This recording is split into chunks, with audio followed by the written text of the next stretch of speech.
at the same time, when these two witnesses are breathing fire, proclaiming God's word, at the same time, the Antichrist will be empowered by Satan himself to do counterfeit miracles.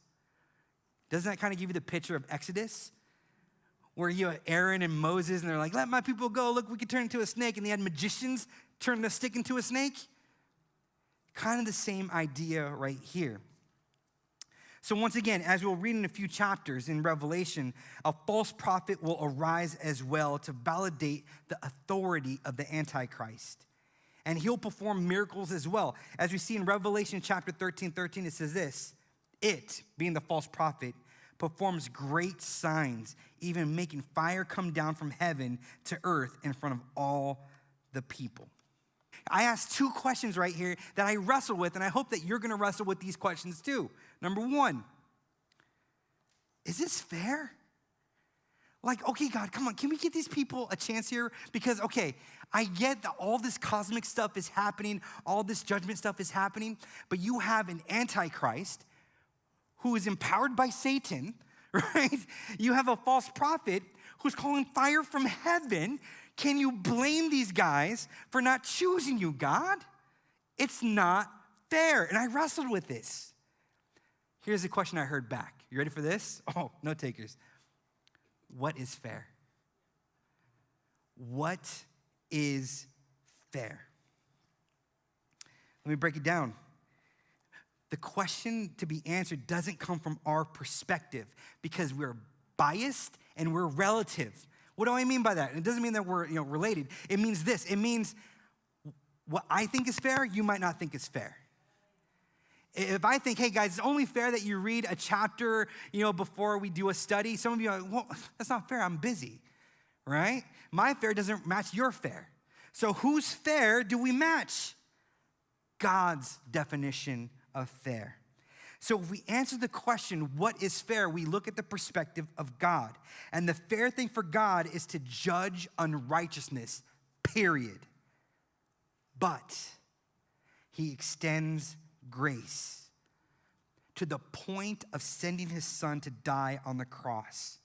And God goes above and beyond consistently, even with stubborn people who are disillusioned by their sin.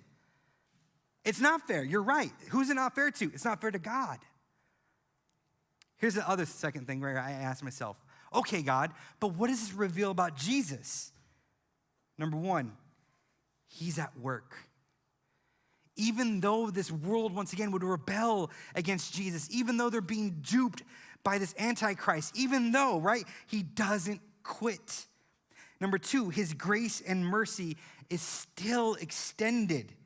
Number three, Jesus invites everyone, no restrictions. It's the only way to escape God's wrath. Even though I rebelled for so many years, even so. Number four, and even though the counterfeit is present, people's hearts who are close to God will be duped by it. Let me break this down, okay? I'm going to take you even deeper on this one, okay? Paul wrote to the Romans, in Romans chapter 1, verse 18, he said this, for the wrath of God is revealed from heaven against all ungodliness and unrighteousness of men. Look at this, ready? Who by their unrighteousness suppress the truth. Righteousness means right standing with God. You're innocent before God. To be unrighteous means that you're in wrong standing. You're in rebellion to God. Let me simplify. Sin.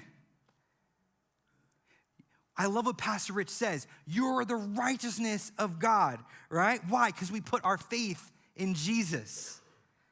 Everything else we can do, right? We cannot earn our righteousness. We can't do it. And if we try to do a life without Jesus, we are basically in sin.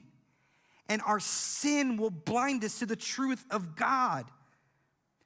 By their choice, they sinned, and they loved their sin so much that it suppressed the truth. John Piper wrote this about unrighteousness. Loving sin more than loving God and his truth. So you see that the issue of truth is an issue of the heart before is an issue of the head.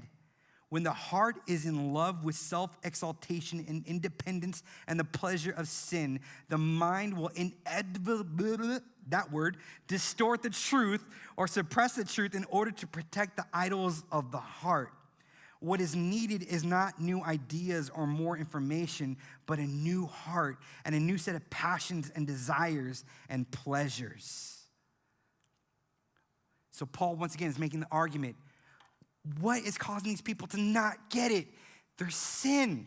And he continues on in Romans chapter 1, verse 19. He says this, for what can be known about God is plain to them because God has shown it to them.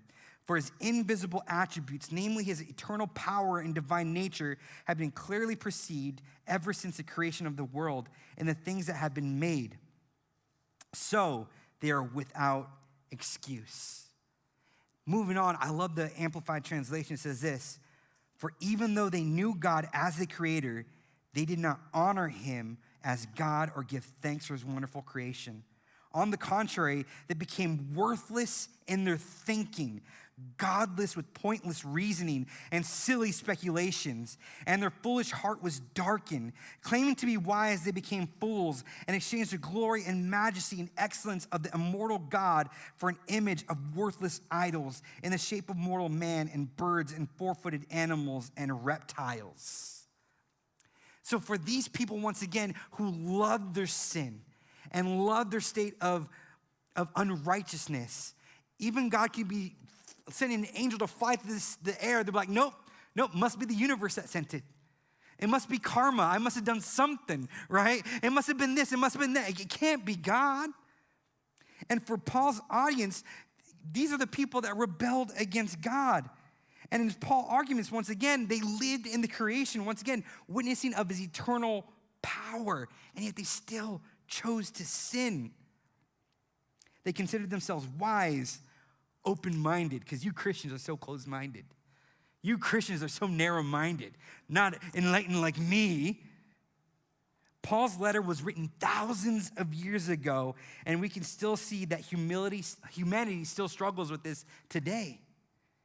And so John writes that in the last days, humanity will still wrestle with this, of loving their sin over God's truth. You remember in Revelation chapter 6, I'll summarize it for you.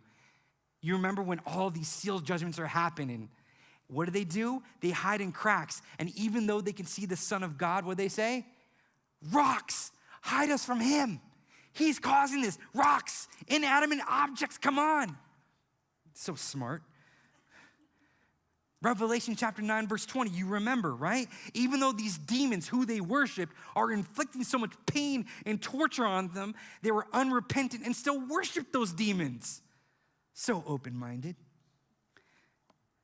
Even though 144,000 people are going and witnessing, even though cosmic events are happening, they still buckled down in their sin.